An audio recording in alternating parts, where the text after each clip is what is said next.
This is a special solo episode on the election, of course. I'm calling this the most important election of my lifetime again. With some other hyperboles thrown in, let's call it a subtitle. If Trump wins, I'm leaving the country. Or, if Harris wins, it'll be the end of our country. All right, let's everybody calm down. One of the perks of being my age is that I've accumulated a lot of elections since the first time I voted in 1972, the year Republican President Richard Nixon defeated Democrat Senator George McGovern in a landslide victory. Nixon got 60.7% of the popular vote and 538 members of the Electoral College. Remember, you only need 270 to win. Parenthetically, in 1984, Reagan took 58.8% of the popular vote, slightly less than Nixon, and 525 members of the Electoral College against Walter Mondale. Again, a landslide, but not quite as much as Nixon got. So let's put these things in perspective. In 1972, I was a freshman in college, enrolled in a political science 101 course, in which our primary readings were the daily newspaper articles. Our professor emphasized over and over that this was the most important election of our lifetime. Well, inasmuch as I was 18 years old, that didn't mean much to me. And in fact, the age of 18 had just been voted in as a constitutional amendment, number 26, the year before. But to be frank, I was mostly interested in girls and sports, and at the time getting my mind blown by my astronomy and philosophy professors, who introduced me to the wonders of science and reason. So politics was pretty far afield of what I was interested in. But still, between that election, the Vietnam War, and then Watergate, the strongest impression I recall from that period was that our country had never been so divided politically. And since much of my time was spent in those years as an undergraduate student, then a graduate student, then a community college lecturer, and then a professor, pretty much everyone I knew and hung out with were liberals. So you can imagine the memories I have of what people thought of Nixon, which was pretty bad. And if Tricky Dick were not bad enough, for heaven's sakes, Ronald Reagan was president for 8 years. And throughout that time, I was deluged from the people around me with rhetoric about how the country was on the verge of utter ruin, destroyed by these quasi-fascists. I recall a number of people telling me that if Reagan wins, and wins again in 84, they were going to leave the country. Yeah, well, none of them did, of course. And that's how it usually goes, and that's going to be one of the themes of this little commentary here. Then came the 1990s and the Clinton years, when it was time for the Republicans to lose their collective minds over how one of the most pro-free market Democrat presidents in U.S. history was going to turn the country into a socialist hellhole, helped along, of course, by that communist wife of his, Hillary. As such, conservatives, led by Speaker of the House Newt Gingrich, energized by his newly found power and his contract with America, perfected the art of blocking nearly everything Clinton wanted to do, which amounted to mostly centrist policies endorsed by majorities of Americans. But I will give Republicans credit for one thing during these years. At least they didn't threaten to leave the country. Far from it. In fact, they stayed and combated Clinton. And who can forget the George W. Bush years when so many Democrats threatened to leave the country that for a time it looked like the population of the United States might decline for the first time in history. But of course that never happened, and a good thing too, because these same liberals then voted into office the first black president in the nation's history, which the Republicans then spent 8 years griping about how he, even more than Clinton apparently, was going to turn the country into the People's Republic of America. Interestingly, under Obama's administration, the economy not only recovered from the Great Recession, the Dow Jones Industrial Average increased from 7,949 to 19,827. Let me repeat those numbers. The Dow was at 79.49 when Obama took office, and it was at 19,827 when he left. That's a 149% increase, which reminds me of what Winston Churchill said when he heard that France's governing cabinet, after being defeated by the Nazis in May of 1940, declared in 1941 that in 3 weeks, England will have her neck wrung like a chicken. To which Churchill griped, "Some chicken, some neck." By the way, in case you're wondering, the Dow Jones Industrial Average closed yesterday at 42,233. Astonishing. Now, some of that increase happened during Trump's administration. It grew 56% in his 4 years. But if you're inclined to think that the Biden-Harris administration was also going to drive us to socialism, think again. In fact, for the record, the Dow's annualized 11.8% return on investment under Trump was below that of the 12.1% for Obama and 15.8% for Clinton. But in reality, presidents and their policies have little to do with the stock market's ups and downs, along with the economy. A point I heard Clinton make when he gave a speech at Caltech in January 2000. A startling admission from a politician. But then it was at the end of his presidency, so he could actually be honest about things. All right, then there's Trump. As much as the Dems despise George W. Bush, in the eyes of many liberals, compared to Trump, Bush looks practically statesmanlike. Even as the self-declared decider, remember he called himself the decider, asked, "Is our children learning?" And you teach a child to read and he or her will be able to pass a literacy test. Oh, really? And we ought to make the pie higher. The pie higher, right. And my favorite, fool me once, shame on you. Fool me, and you can't get fooled again. Those are called Bushisms. There's whole web pages devoted to it. Okay, but turning to Trump, I won't bother recounting the effectively countless lies and indiscretions, along with the crimes and misdemeanors of the 45th president of the United States, as we all know them by heart by now. And I've griped enough on this podcast about Trump's character shortcomings and my bafflement that conservatives, the self-proclaimed people of character and honesty, faith and fidelity, could possibly support him. But for the third time, he has legitimately won his party's nomination. So here we are. Okay, in my lecture on the psychology of political beliefs, I open with a slide, a 2-post Twitter thread from a woman named Lacey Green, just before and after the November 8th, 2016 election. When Green thought Hillary was going to win, here's what she wrote, quote, "Regardless of the outcome, we are clearly a deeply divided and broken country. So much work ahead to mend, heal, and restore the U in USA."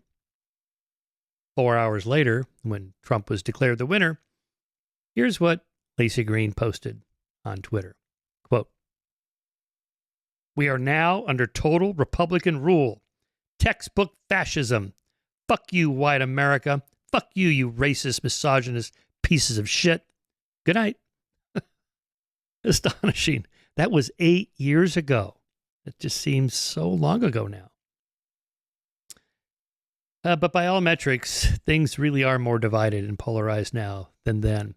And it was pretty bad then. Remember the January 21st, 2017 Women's March, the day after the inauguration of Trump as U.S. president? At the time, it was the largest single-day protest in U.S. history, dwarfed only by the mostly peaceful riots following the murder of George Floyd that resulted in considerable property damage. Then, of course, there was the January 6, 2021 assault on the Capitol and the violence that ensued by Trump supporters who believed what the president told them, that the election, and by extension the country, was being stolen from them.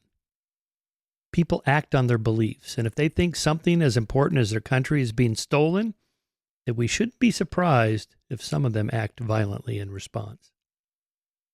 And now we're hearing from liberals and progressives that if Trump wins again in 2024, they're going to leave the country. I have heard this personally from a number of my liberal friends, including some prominent scientists, who I won't name, as well as public figures like Lena Dunham and Snoop Dogg say they're moving to Canada.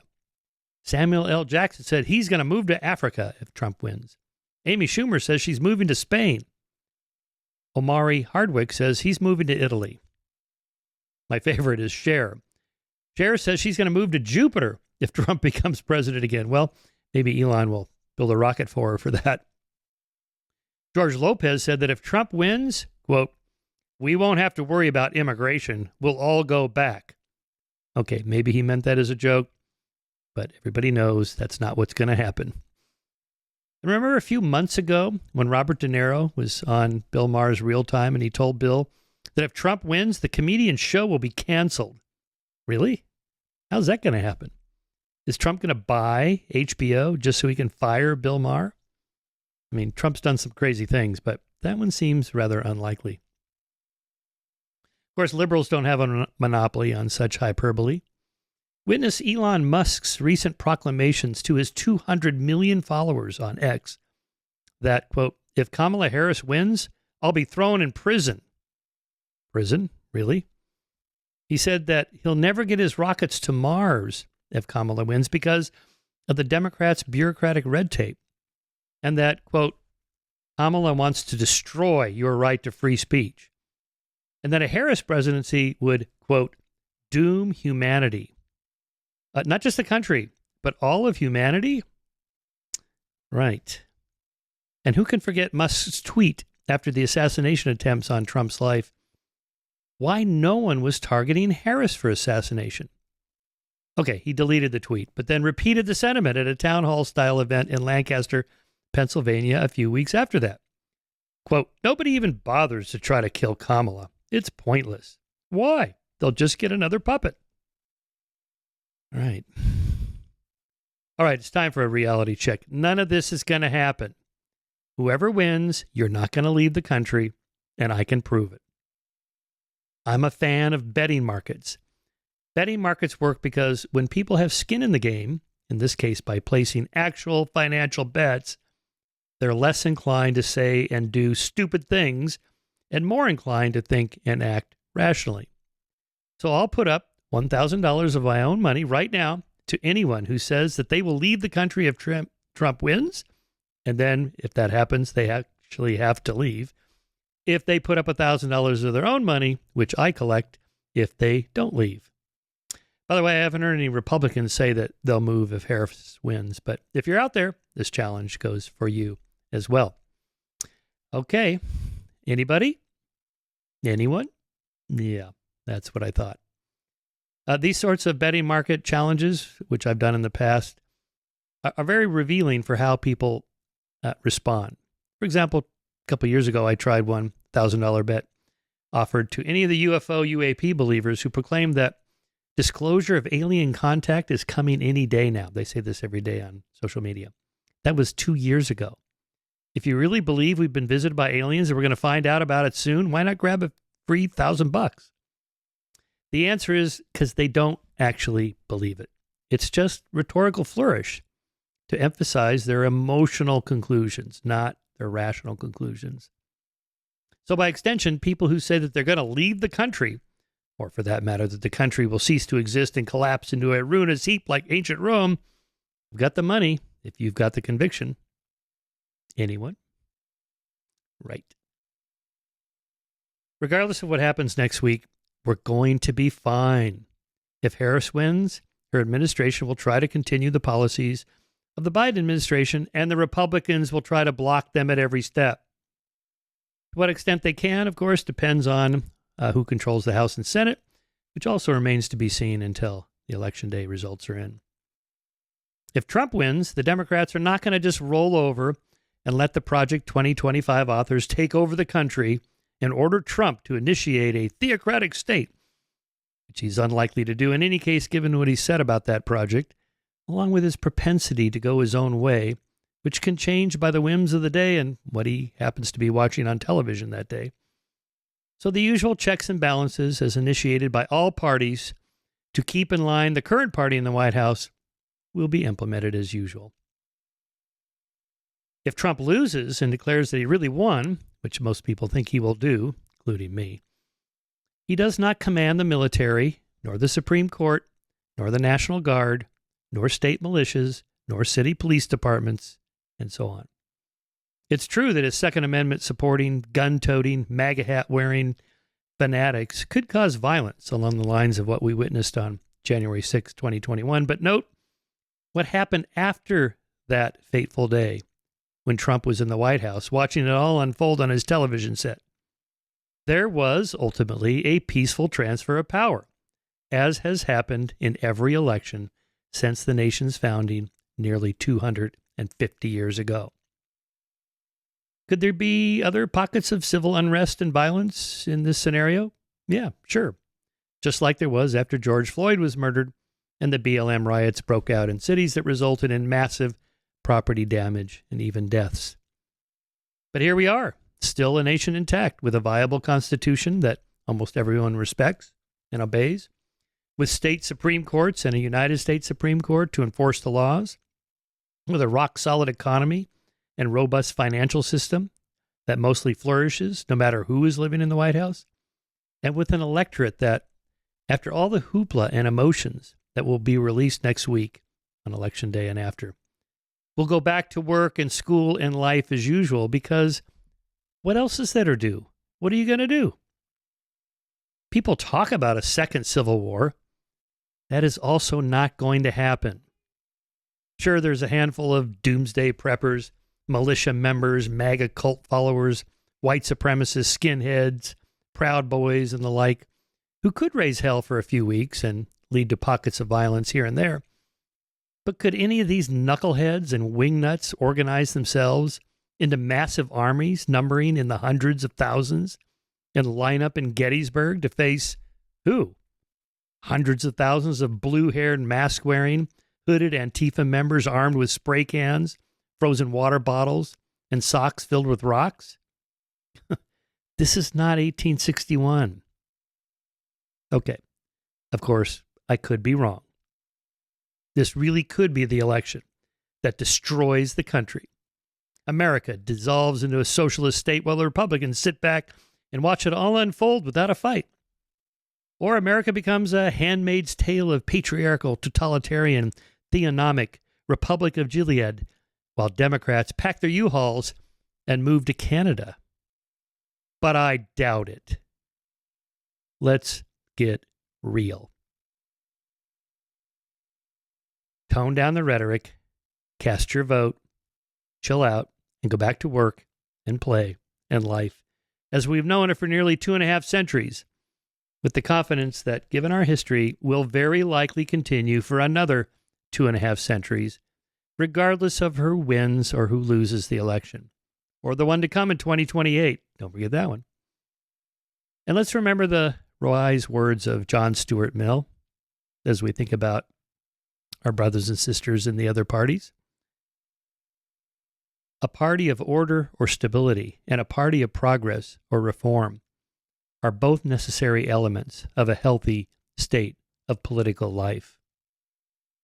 I've had 2 podcast episodes recently with guests who were, let's just say, very animated about this election, even though the subjects, religious nationalism and abortion, really had nothing to do with the election. But both of them thought of, these are both liberals, thought of conservatives, Trump supporters, as Nazis, as the enemy. These other people are not just Trump, not just people in his circle, but anyone who votes Republican, anyone who's conservative. They're all Nazis. They are the enemy. No, they're not. They are our fellow Americans. And by the way, if you're a conservative thinking of the libtards as enemies of the state, no, they're not. Let me close this commentary with the poetic call for peace and amity by Abraham Lincoln in his first inaugural address in 1861, when our nation really was on the brink of actual civil war. Quote, "Though passion may have strained, it must not break our bonds of affection. The mystic cords of memory, stretching from every battlefield and patriot grave to every living heart and hearthstone all over this broad land, will yet swell the chorus of the Union when again touched, as surely they will be, by the better angels of our nature." I'm Michael Shermer. This was my commentary on the election, part of the Michael Shermer Show. Thank you for listening.